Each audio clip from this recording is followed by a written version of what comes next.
Perkenalkan, nama saya Urni Emilia Misa dan teman saya. Baik, perkenalkan nama saya Ongking Nomlini.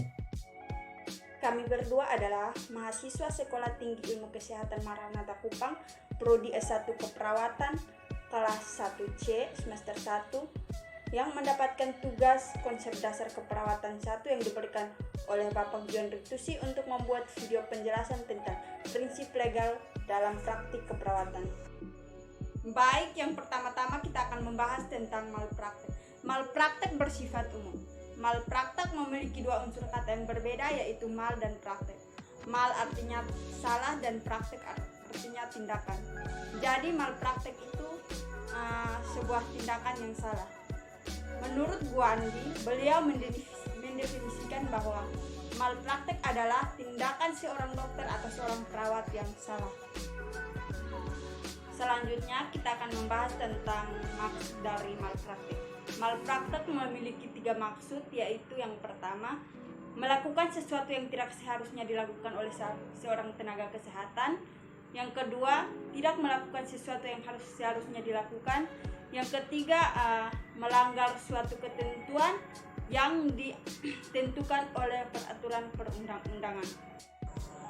Yang selanjutnya, ada 3 area yang memungkinkan seorang perawat berisiko atau melakukan kesalahan. Yang pertama, tahap pengkajian atau yang biasa disebut dengan assessment error. Yang kedua, perencanaan keperawatan atau yang biasa disebut dengan planning error. Dan yang ketiga adalah tindakan intervensi keperawatan atau yang disebut dengan intervene errors. Baik, saya akan lanjut menjelaskan pentingnya Undang-Undang Praktik Keperawatan. Ada beberapa alasan mengapa Undang-Undang Praktik Keperawatan dibutuhkan. Pertama, alasan filosofi. Perawat telah memberikan kontribusi berdasarkan dalam peningkatan derajat kesehatan.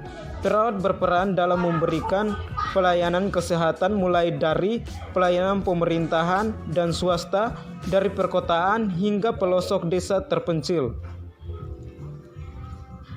Kedua, alasan yuridis.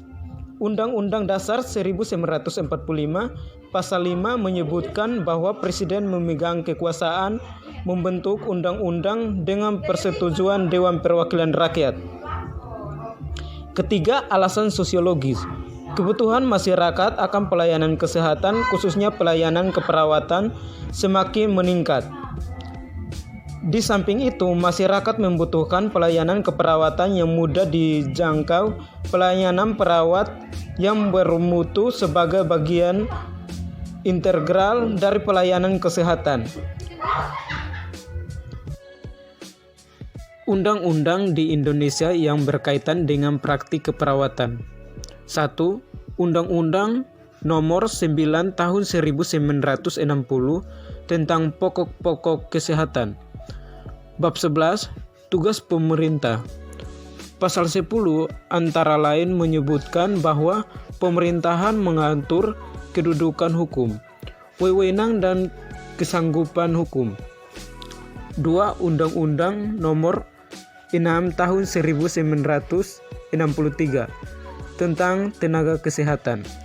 Undang-undang ini merupakan penjabaran dari Undang-Undang Nomor 9 Tahun 1960.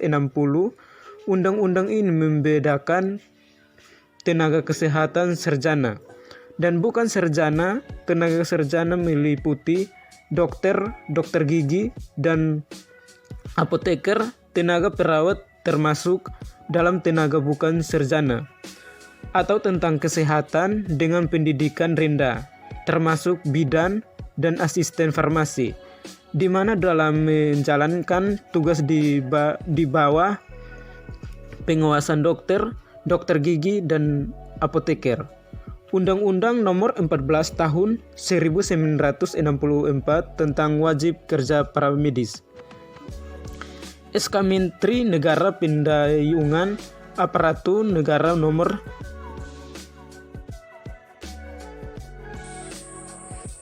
Demikian penjelasan dari kami. Kami mohon maaf jika ada kesalahan kata pada saat penjelasan. Sekian dan terima kasih.